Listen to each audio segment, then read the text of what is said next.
पंतप्रधान किसान सन्मान योजनेमध्ये अपात्र असताना देखील सधन शेतकऱ्यांनी घुसखोरी करून पैसे लाटल्याचा प्रकार उघडकीस आला आणि या प्रकारानंतर येवला महसूल विभागाने नोटीस पाठवून या शेतकऱ्यांना रक्कम परत करायला सांगितली। अपात्र असताना देखील येवला तालुक्यातील सुमारे 1300 पेक्षा जास्त शेतकऱ्यांनी पंतप्रधान किसान योजनेचा लाभ घेतला। जर रक्कम परत केली नाही तर त्यांच्या जमिनींवरती बोजा चढवण्यात येणार असल्याचं सांगण्यात आलंय।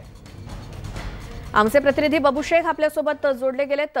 बबू, या शेतकऱ्यांनी काय प्रताप केलाय? म्हणजे हे सधन शेतकरी आहेत तरी देखील त्यांनी ज्या योजनेचा लाभ घेतलाय त्यामुळे ज्यांना खरंच गरज होती ते शेतकरी मात्र वंचित राहिले असतील, काय सविस्तर?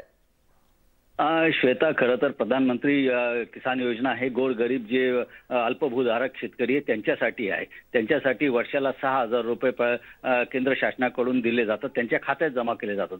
मात्र काही शेतकरी जे इन्कम टॅक्स भरतात किंवा जे शासकीय अधिकारी होते, सेवानिवृत्त झालेले, ज्यांच्याकडे मोठ्या प्रमाणात बागायतदार जमीन आहे, अशा शेतकऱ्यांनी देखील या योजनेत फॉर्म भरून ते अनुदान आहे ते लाटलं आहे। येवल्यात 1300 शेतकरी असे आढळून आले आहे। इतर किती शेतकरी असतील असा आता याचाही शोध घेतला जाते। 1300 शेतकरी जे आहे येवल्यातील त्यांनी जवळपास 1.5 कोटी रुपये लाटले होते शासनाचे। त्यापैकी आता तहसीलदारांनी सर्वांना नोटिसा पाठवून ती पैशाची वसुली मोहीम सुरू केली आहे।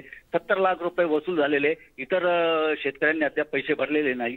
जे शेतकरी पैसे भरणार नाही त्यांच्या जमिनीवर बोजा चढवण्यात येईल अशा नोटिसा आता या शेतकऱ्यांना पाठवण्यात आलेल्या आहे। एकूणच हे अपात्र असताना देखील पात्र दाखवून शासनाची फसवणूक केल्याचा आरोप केला जात आहे।